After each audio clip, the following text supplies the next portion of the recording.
क्या आपने कभी ऐसी जगह के बारे में सुना है जो इतनी दूर और अनचार्टेड हो कि वहां तक सैटेलाइट की नजर भी पूरी तरह न पहुंच सके? स्वागत है साइबेरिया की आइसी विल्डरनेस में, एक ऐसी धरती जो छुपा रही है पृथ्वी के सबसे अजीब रहस्यों में से एक को। नॉर्थ सेंट्रल साइबेरिया के बीचों बीच एक जगह है जिसे लोकल्स वैली ऑफ डेथ कहते हैं।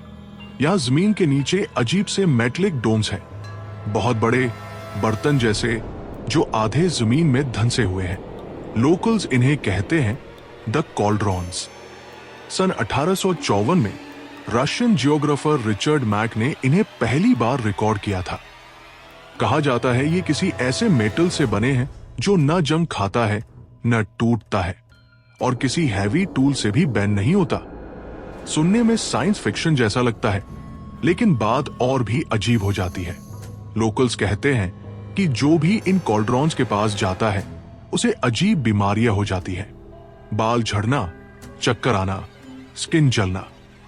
कुछ का कहना है कि वहां की हवा में अजीब हुमिंग होती है। कुछ ने जमीन से गहराई में से आती भारी मेटालिक आवाजें भी सुनी हैं और फिर एक सड़ी हुई बदबू आती है।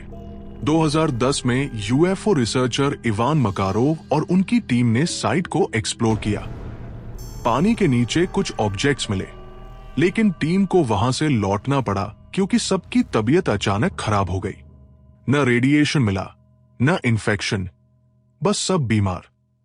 कुछ लोग कहते हैं कि ये एलियन टेक्नोलॉजी है, कुछ इसे एंशिएंट एटमॉस्फेरिक वेपन्स मानते हैं, कुछ इसे 1908 की तुंगुस्का एक्सप्लोजन से जोड़ते हैं, मानो इन कॉल्ड्रॉन्स ने कॉस्मिक थ्रेट को रोका हो।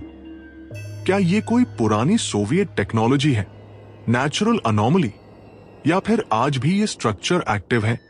ये रहस्यमयी कॉल्ड्रॉन्स अब भी बर्फ के नीचे गहरी नींद में छुपे हैं और शायद कुछ इंतजार कर रहे हैं।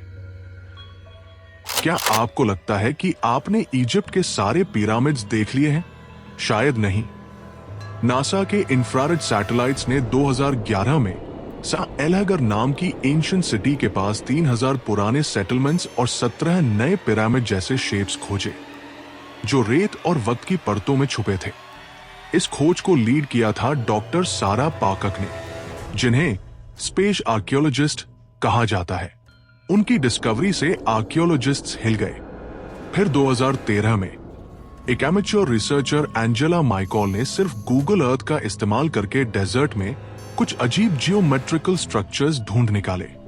बाद में पुराने मैप्स और ग्राउंड सर्वे से साबित हुआ कि वहां ग्रेनाइट पाया गया, वही स्टोन जिससे असली पिरामिड्स बनाए जाते हैं। और भी मजेदार बात, वहां एक सीक्रेट टनल भी मिला जो नॉर्थ डायरेक्शन की ओर जाता है।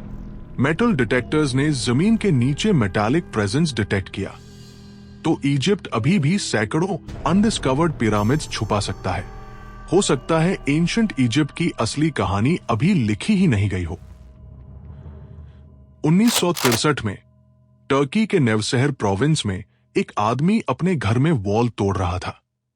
उसके पीछे एक टनल, फिर कमरे, फिर और टनल, और धीरे धीरे एक पूरी अंडरग्राउंड सिटी खुल गई। वेलकम टू देरिंकुयू, एक विशाल अंडरग्राउंड शहर जो पूरी तरह से वोल्केनिक रॉक को काटकर बनाया गया था। और ये कोई मिथ नहीं, ये रियल है। ये शहर करीब 20,000 लोगों को शरण दे सकता था। इसमें थे stables, storage rooms, ventilation shafts, schools और यहां तक कि चर्चेस भी।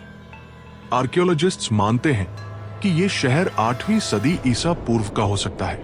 इसे अलग अलग सिविलाइजेशंस ने कई बार यूज किया, खासकर अर्ली क्रिश्चियंस ने, जब वो परसिक्यूशन से भाग रहे थे। और ट्विस्ट ये है, देरिंकुयू कई और अंडरग्राउंड सिटीज से टनल्स के जरिए जुड़ा हुआ है। टर्की के अंडरग्राउंड नेटवर्क्स का सिर्फ 10% हिस्सा ही एक्सप्लोर किया गया है। यानी अगली सीक्रेट सिटी आपके घर के नीचे भी हो सकती है। जापान के सदर्न कोस्ट पर योनागुनी जीमा नाम का एक आइलैंड है और उसके नीचे छुपा है एक रहस्य। 1986 में एक डाइवर ने पानी के नीचे कुछ अजीब फॉर्मेशंस देखे, सीढ़ियां, प्लेटफॉर्म्स और 100 मीटर चौड़ा और 30 मीटर ऊंचा पिरामिड जैसी structure. Welcome to Yonaguni monument. Japan का अपना एटलांटिस। कुछ साइंटिस्ट्स कहते हैं कि ये नेचुरली बना होगा, लेकिन मरीन जियोलॉजिस्ट मसाकी किमुरा का मानना है कि इसमें कार्विंग मार्क्स और रोड जैसी स्ट्रक्चर्स हैं, और ये शायद किसी एंशिएंट जापानीज सिटी का हिस्सा है जो एक भूकंप में डूब गई। कुछ रिसर्चर्स मानते हैं कि ये साइट 10,000 साल पुरानी हो सकती है, यानी इजिप्ट के पिरामिड से भी 2 गुनी पुरानी। क्या ये कोई भूली हुई सिविलाइजेशन थी, या समंदर ने हमें एक ऑप्टिकल इल्यूजन दे दिया है? शायद सच्चाई समंदर की गहराई में ही दबी है। पेरिस, क्रॉसांस, फैशन और लाशों का शहर। पेरिस की खूबसूरत सड़कों के नीचे है एक और पेरिस, एक गुप्त शहर जिसे कहते हैं कैटाकोम्स। ये एक टनल सिस्टम है जो 300 किलोमीटर लंबा है और इसमें 6 मिलियन लोगों की हड्डियां रखी गई हैं। 18वीं सदी में पेरिस के सेमेट्रीज इतने भर गए थे कि बॉडीज लिटरली सड़कों पर आ रही थी। सॉल्यूशन, सारी लाशों को नीचे की टनल्स में शिफ्ट कर दो। आज वहां बोन्स को आर्ट की तरह सजाया गया है। दीवारें बनी हैं फीमर बोन्स से, स्कल से बने हैं पिलर्स, और कुछ जगहों पर हड्डियों का लिटरल समुद्र है। लेकिन विजिटर्स को इसका सिर्फ 1% हिस्सा ही देखने को मिलता है। बाकी हिस्सा बंद है, मगर खाली नहीं। कुछ लोग, जिन्हें कैटाफाइल्स कहते हैं, इलीगली इन टनल्स में घूमते हैं। पुलिस ने एक जगह पर पूरी अंडरग्राउंड सिनेमा, बार और इवन रेस्टोरेंट तक खोज निकाली।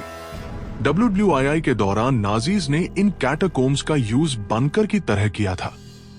कुछ लोग मानते हैं कि उन्होंने वहां कुछ सीक्रेट्स छोड़ दिए हैं, या शायद कुछ और डरावना। हर साल कुछ लोग यहां खो भी जाते हैं, शायद हमेशा के लिए। तो क्या आप 300 साल पुरानी अंडरग्राउंड कब्रगाह में घूमना चाहेंगे? क्योंकि वहां आप सिर्फ मरे हुए लोगों से मिलने नहीं जाते, शायद आप खुद भी वही रह जाएं। बस आज के लिए इतना ही दोस्तों। उम्मीद है आपको ये कहानी पसंद आई होगी। अगर हां, तो कृपया लाइक करें, सब्सक्राइब करें और इस चैनल से जुड़े रहें। मैं हफ्ते में कम से कम 2 बार ऐसी ही ट्रू क्राइम, मिस्ट्री और स्कैरी स्टोरीज लेकर आता रहूंगा। अगर आप चाहते हैं कि मैं किसी खास केस पर वीडियो बनाऊं, तो कमेंट करें। मैं जरूर पढ़ूंगा और जवाब भी दूंगा।